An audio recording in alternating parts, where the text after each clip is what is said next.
Welcome to another edition of the Game Preview Podcast presented by WynnBET. Betting is a team sport. Bet together at WynnBET. Ethan Greenberg, Cynthia Frelund, as always, coming at you. We're talking Jets, Jags, Week 16, MetLife Stadium.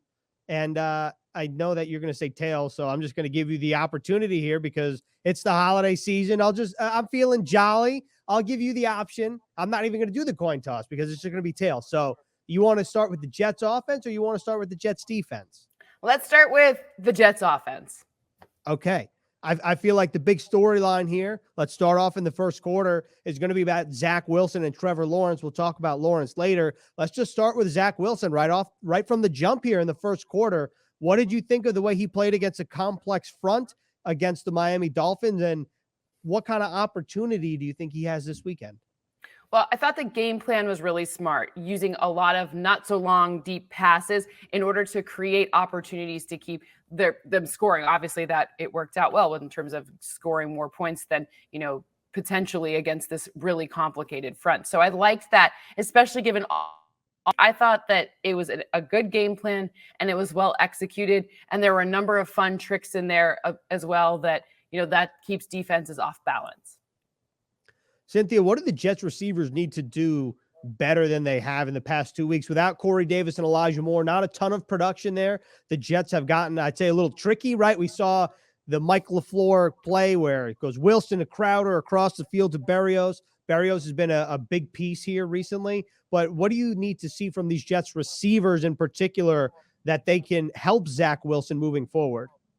Well, it's going to look a little different in this matchup this week because those corners that the Dolphins have are really good. And by the way, the front is also really good. So Dolphins defense is a much different task than what we'll see this week against the Jags. So what the receivers need to do is figure out mixing in more intermediate passes because Zach Wilson has showed us that he has that deep arm. So we'll probably see more of it on display in this matchup. What about this Jaguars pass defense? I mean, I was just looking at Pro Football Focus. Brandin Echols, and we'll talk about this later, the number 1 coverage grade in the NFL. Number 2, Tyson Campbell for the Jaguars. Has he been a player that's been coming on strong recently? And who are the guys in the secondary or even the front 4 that Jets fans need to know about? So when I look at this, when you look at the Jags and you look at what happened last week, right? And you look at these. So you're right. There's a couple of guys. There's 11 players on this team, so it's not like they're bad necessarily, right? Like this is not what we're talking about. But it's not. Let's put this right. It's not the Dolphins, right? And it's not the Bills, and it's not some of the other teams that you see quite often. It's not the Patriots. So the difference is the scheme will reflect less efficiency. Here's one note from last game that kind of shows you. Sure, they had an interception when they brought blitz, but they blitzed on almost 40% of their dropbacks, 38.7, they being the Jags. And they got exactly 0 pressures on Houston's quarterback, right? So Davis Mills, another rookie.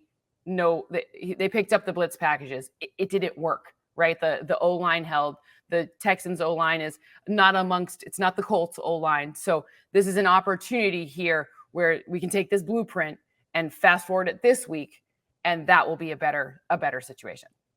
Well, the Jets offense did let up 6 sacks against the Dolphins. You were talking about the difference in scheme there, but let's talk about left tackle. George Fant did not play last week. Robert Saleh said he's optimistic that he will play this week against the Jaguars. How much of a boost do you think that will give not only the offense, but Zach Wilson as well? I mean, left tackle. So most people think you got your 5 most important positions, right? You got your quarterback, then you've got your pass rusher, then you got your left tackle. So the 3rd most important position in terms of T building, get that back with your starter. That is a huge uptick. That is a big deal here. All right. And then one last thing in terms of the Jets offense against this Jaguars defense, particularly in the pass versus against the pass. You've often talked about, and we've talked about it every week, the importance of short passes, right? Whether it's a screen to the running backs. We didn't see Michael Carter get a whole lot involved last week in terms of that aspect, but how beneficial do you think that will be against a team that you said like to dial up the blitz last week? I think that will be one of the ways. That was one of the ways that we saw, Davis Mills not be under pressure, right? So to me, watching those, and also Brandon Cooks, so, you have to give him his just due. But the interesting part about how these short passes will navigate here, you talk about that they have a couple of guys that in coverage ranked really high last week. Pro Football Focus also, they co-signed that. But if you look to see where they're pretty susceptible, remember, obviously, usually you see Zach Cunningham against the run, but he was their leading tackler. This guy was all over the field. He was also good in coverage. Well, that was missing for the Jags. So you saw the difference there. I understand that we're mixing our teams here, but ultimately when you have that linebacker level being susceptible, you're going to have an opportunity, just like we saw in other teams when they don't have the great linebackers there. Those short coverage opportunities, those short passes become even more influential. All right, well, that was the first quarter. Let's move on to the second quarter. We ended with Michael Carter in the first quarter. We're going to start with him in the second because this Jets rushing attack against the Jaguars rushing defense. Michael Carter, his first game back, not a whole lot of production, but what did you see from the Jets running backs, particularly Carter, last week? And do you think that was more of a product of against the defense that the Jets were playing?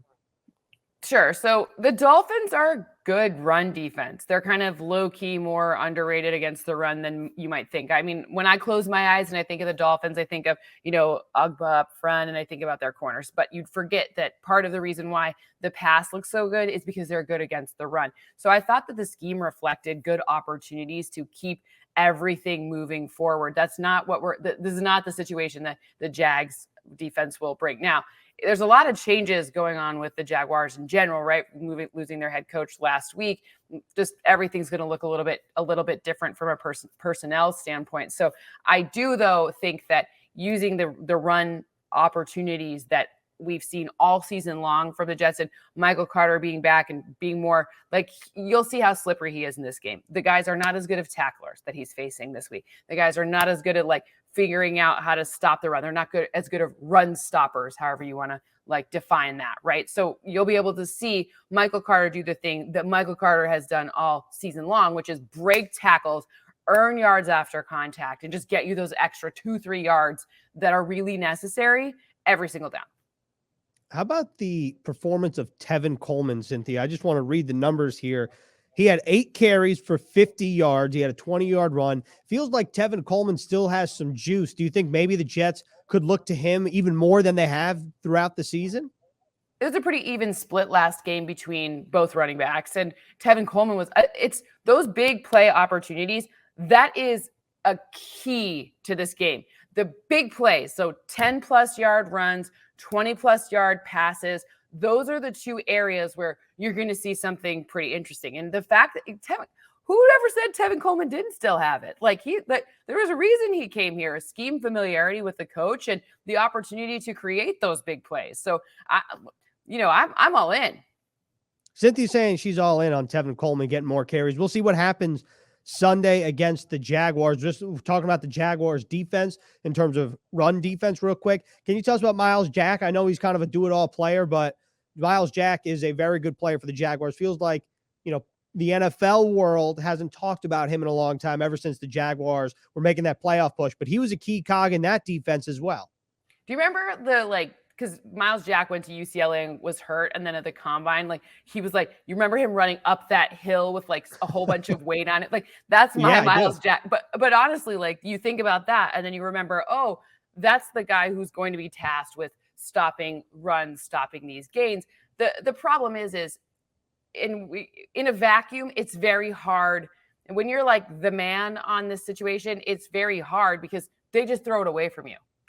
It's they go the other way, stay away from him. So I think you'll see him for sure. He doesn't get enough love nationally because he's awesome. He's very, very good. And, will be even better once they get a little bit more of a pass rush up front that's reliable. You'll see him more. He's just not at that position a pass rusher where you see someone on every down just crushing the O-line. So you'll see him stop runs. But I think the advantage here is the scheme, meaning I think that Mike LaFleur will figure out, just run away from him. This is what he's been doing. He's faced players like this his whole career. There's some good ones up, that guy Bobby Wagner's pretty darn good. He saw him in Seattle quite a bit too. So there's a lot of, situations where I feel like this is what this team's, able to think of and plan for. WynnBET is now live in New Jersey, and they're bringing the excitement of Wynn Las Vegas to online sports betting. Get in on all your favorite teams, players, and sports, from boosted parlays to live in-game odds on every major sport. They have what you need to win. Sign up today to receive a special offer, risk-free $1,000 sports bet. Download the WynnBET app now or visit wynnbet.com to start winning. WynnBET, an official sportsbook and gaming partner of the New York Jets.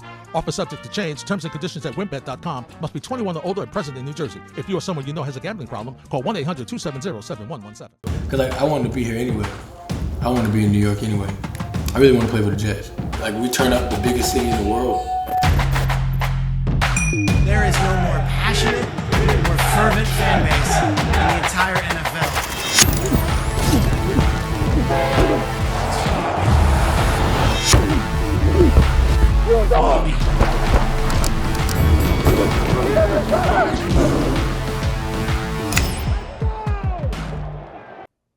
All right, very well said. That brings us to halftime. Myles Jack, 97 tackles, leads the Jacksonville Jaguars. So, halftime, I want to bring up a couple things. I got two things. One is you're very color coordinated today. Are your nails green and white? So they're actually they have like some snowflakes on them. I don't know. Okay. We went a little crazy. They're just Festive. it's like a nighttime scene. I don't know. I went with white this time because they were dark. They were green before, and now they're white. But we got the green shirt, so green sequins, because why not, right? Who doesn't love green? It's very sequins? festive. Very festive.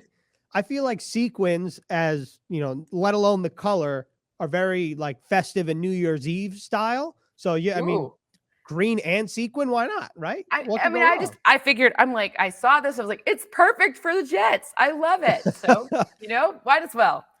Might as well. All right. Second thing here is, so we do this segment here, 40-yard stroll. It's weekly. I did it with John Franklin Myers, one of your favorite players on the Jets.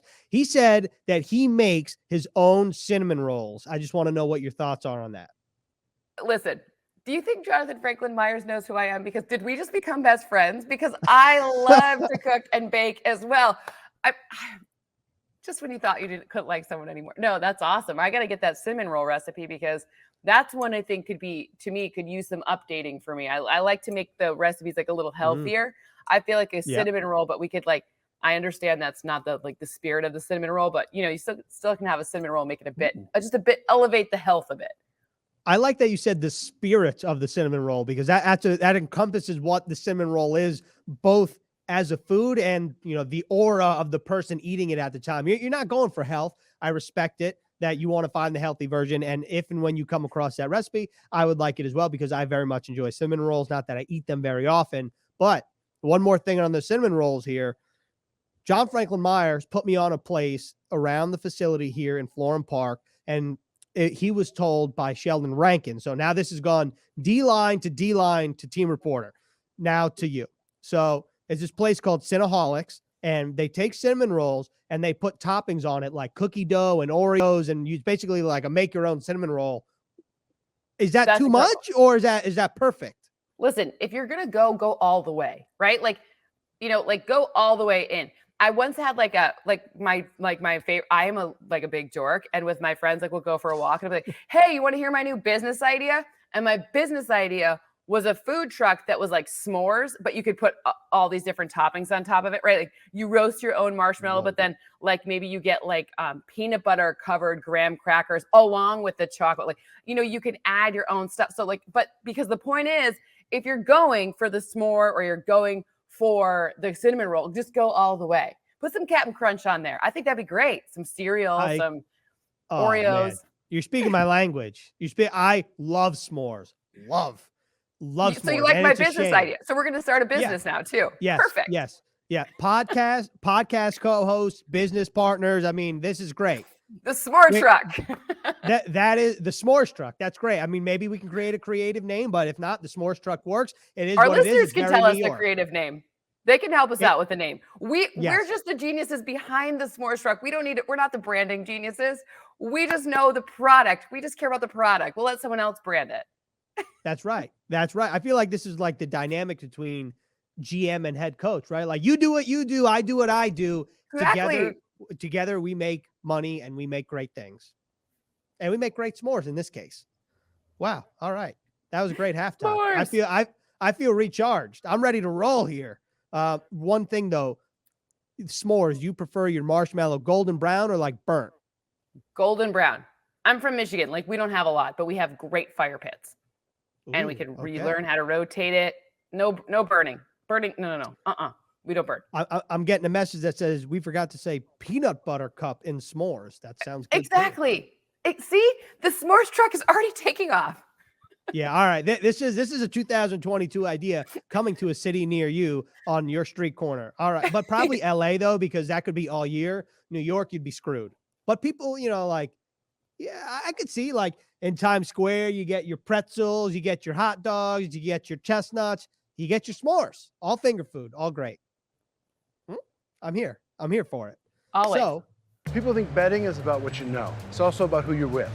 And with the WynnBET sports betting and casino app, you bet with Wynn. Ben, look at this.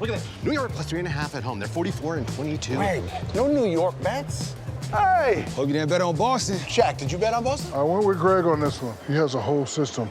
Big payout, big payout, big payout, big payout. Ooh. Greg. Yes? What is the Greg system? I pick by color mostly. So with that, we'll start in LA. We'll venture to New York. And now we're just going to dive into the third quarter. And let's talk about Trevor Lawrence here and the Jaguars passing offense against the Jets passing defense. Feels like, maybe Jets fans haven't paid attention to all the other rookie quarterbacks, but can you talk about the struggles as a class for the rookie quarterback and then particularly what you've seen from Trevor Lawrence? Yeah. So as a class, this has been interesting. But you know what? Let's put this in context. This is the first class quarterback. I already told you. Obviously, everybody knows most important team building. You got to get that one right. Now, remember, all of these rookie quarterbacks, they had to play last year in like the craziest mishmash of like, what are the rules? Where are we going? Are we playing this game? Are we not playing this game? So they didn't even necessarily have the 2020 season that most quarterbacks do coming out of college, right?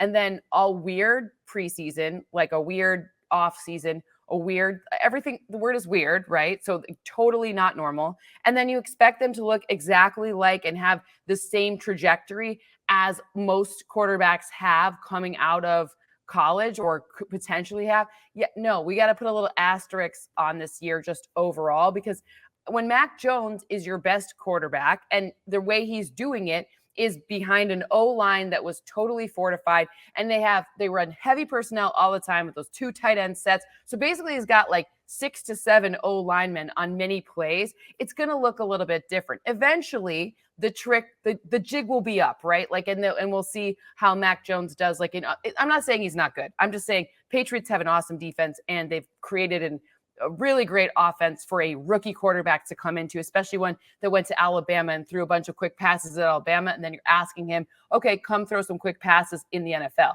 It's not that much different. There's no outside the numbers passing. You don't have a weird O-line to contend with. You don't have a bad head coach situation down in Jacksonville to contend with. You don't have whatever's going on in Houston. I know that Davis Mills was not a first rounder, but there's, and then what's going on in San Francisco, all very confusing stuff, right? So we're going to put a pause on this year judging the quarterbacks in general, because Trevor Lawrence is a good quarterback and he's had a really tough year.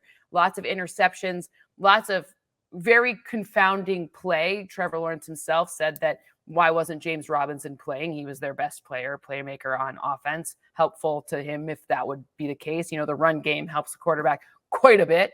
Their O-line is middling, maybe worse. I'm not really sure what I'm looking at with them, right? And so I don't think this was necessarily the year to judge any of the rookie quarterbacks in a fair situation. I will say Mac Jones will be your offensive rookie of the year just because quarterbacks typically get it. They're going to the playoffs, etc. So I'm not saying he's not good. I'm just saying that we don't know what we're looking at yet. Like, I have no idea. And I do this for I examine it with all the numbers like the whole time. So let's just give them all. Let's just all relax just a little bit.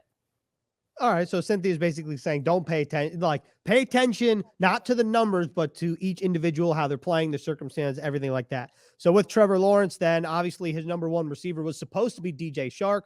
He only had 7 catches on the year, 154 yards before he was sidelined with an injury. His top 2 targets, 2 players, both have 56 receptions, Marvin Jones, Laviska Shenault. And between the 2 of them, Laviska Shenault is one of the guys that's kind of like I don't want to say a gadget piece, but he lines up across the formation Is he the guy that Jets fans should pay attention to more than your standard wide receiver like Marvin Jones? It's hard to say because when you go back to see what Darrell Bevell, now head coach, what Darrell Bevell did, obviously he was with the Lions last year after the Lions fired their coach. He's been in this position quite a bit. Darrell Bevell, you're going to expect a lot of run. We're going to see a lot of James Robinson. We're going to see a lot of designed runs because that's what, number one, I'll go on record saying it'll be conservative. It'll be a very conservative game plan. So a lot of James Robinson, a lot of passes that are higher probability passes. It's because I don't think Darrell Bevell wants to keep getting Trevor Lawrence crushed. That's what we saw against Houston. It's what we saw, it's just what you see. That's what he's done unless he completely changes his style, which is unlikely, right? So you're going to see a lot of James Robinson. You're going to see Marvin Jones was the red area target in the beginning of the season. Had actually at one point, I think through the first 4 weeks of the season, had the most red area targets in the NFL. So I think you'll see some Marvin Jones there. Also, remember there's familiarity there because Darrell Bevell came from Detroit. Marvin Jones Jr. came from Detroit. So they know each other. That also is a thing where, I know Marvin can do that. Let's dial up that play. And Laviska Shenault, he's kind of like a running back-ish wide receiver. You see a lot of running backs that are like wide receivers. He's kind of the opposite, right? So he's the guy who yards after contact for him are always interesting. It came out of Colorado. He was like that in Colorado as well. So gadget piece, yes, but you know how I guess you think of it like Deebo Samuel, they're kind of using in a similar way. He's like like in that same sort of mold, right? So sure, they'll probably see a lot of Laviska Shenault. He's had a bunch of drops, so I wouldn't expect him to be used in a deep passing situation. So he just, over the course of his career, has had a lot of drops. But I would actually expect a bit more of Marvin Jones just because of that familiarity with Darrell Bevell. And that's a great point, and that is something to keep an eye on. One more thing in the third quarter here. We've talked about the Jaguars passing offense. How about this Jets passing defense against Tua Tagovailoa? They did work. They had 2 picks. They had Tua's in terms of completion percentage, quarterback rating. The last time that Tua had those type of numbers were week 8 against the Buffalo Bills with Tre'Davious White and everyone there. The Jets pass defense also, Bryce Hall, one of your favorite players. He had one of those back and forth days with Devontae Parker. And then Brandin Echols, I said it earlier, not only did he have a pick 6, his first interception, his first touchdown, but also he led the NFL in coverage grade according to Pro Football Focus. So what did you see from them? And is this almost like I don't want to say easier matchup, but what type of matchup is this compared to last week?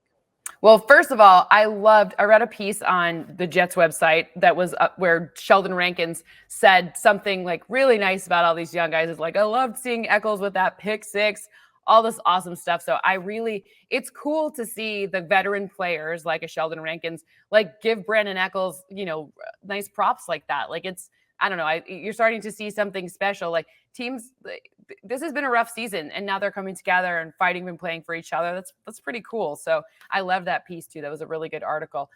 People should go read it if they haven't already. But when I look to see what Brandin Echols, it's the sum of the parts being greater, or it's the whole is greater than the sum of the parts, right? Brandin Echols was in the right position because so was Bryce Hall. And in the beginning of the game, the corners had Tua's number. That first quarter, woo, spicy. This isn't going to go well, right? That pick was great, really fun to watch. And that was really encouraging because these aren't first-round draft picks. These are guys who are going to keep really smart picks by this team, so you can see growth going forward. I don't know. I was really, really excited to watch it. I think my guy Bryce Hall had 17 yards in coverage allowed. That's what his 3rd game with 17 or fewer yards, under 20 yards in 3 straight games. No big deal, just that, right? Brandin Echols had a 0.00 passer rating allowed. That's also pretty good. By the way, quarterback gets 39.4, 39.6 if they just throw the ball into the ground. So you are better off throwing the ball into the ground than into coverage for Brandin Echols. No big deal. Also awesome. That is amazing. Wait, I just have to bring that up again. Quarterbacks, you're saying against Brandin Echols, 0.0, but if they were to dart the ball, it's 39.4? I think it's 39.6. I got to look that up for you. It's under 40, right? Okay. So because I used to say when people allowed a 39.6 or whatever in coverage that they were a dirt ball, and then it was my joke, but I've stopped saying that joke. It's just, it doesn't land the way it used to, but Fair. I like it though. The point remains the same, that throwing to Brandin Echols you'd be worse off throwing to Echols last week than actually just putting it in the dirt. Yep. All right. You'd be way better off just rounding it. Okay, well, that's a great way to end the third quarter. Let's move on to the fourth quarter presented by Home Field IT. This is going to be a short quarter, running clock, but so you talked about James Robinson. We obviously know last year NFL's 5th overall leading rusher as an undrafted free agent. This year hasn't had the same amount of success, not the same amount of touches in particular. The Jets, on the other hand, not doing so hot against the run. 3 straight 100-yard rushers that they've allowed. So do you think, what do you think of this matchup? And it feels like this is almost the matchup to watch if you're the Jets defense, because if you always want to make a team one-dimensional, and they haven't done so recently. Yeah, we're going to watch CJ Mosley in this because he's had some up and down games against the run. So CJ Mosley is going to be, to me, like the Jenga piece for this Jets this week. So when I look to see, okay, James Robinson, there's like one game of film on him because they didn't use, okay, not that is hyperbole. That's a little bit of an exaggeration, but for whatever reason, they weren't playing him for the majority of the season, which is not ideal because he actually was very useful and he gets those like 5 yards per carry on inside and outside runs. So that's where they're probably going to look in this matchup, especially since you've seen it be weird for the Jets in the past few games. But I'm saying CJ Mosley up and down because we could see the up version very easily. Why? Because last game, ahead of the game, you got to remember, way back this time last week, we didn't know who was playing for the Dolphins. We had no idea. Jalen Waddle playing? Yep. Oh wait, no, he didn't play. That change is, who's even active for them. So we're gonna give it a little bit of a pass in the preparation because everyone thought when Myles Gaskin was like that he was back on the team that it was gonna be okay. Well, that's not what happened. So ultimately, when you look to see this game, like this one, you kind of know the script. It's going to be James Robinson. There's not going to be as much craziness, or at least we don't think. Hopefully we don't have as much craziness. But they're a lot less multiple just in general. Because remember, Trevor Lawrence is not super mobile. He can run, scramble, but he's not like Tua, right? Like Tua is a different type of slippery than Trevor Lawrence is. I did say it was going to be a short fourth quarter, so I don't have any more questions about the fourth quarter, about this Jets rush defense, but is there anything that you want to add in particular, whether it's about this matchup in particular, the fourth quarter presented by Home Field IT, or just the game overall? Now is the time to do so. I'm going to call my shot here a little bit. And I think you're going to see, like, non-Jets fans will even see Quinnen Williams in this game. I think you're going to see, like we all see him. We know he's good, but you're going to see him in this one. I think this will be a big game for him. I love it. Call your shot. Yeah, let's do it.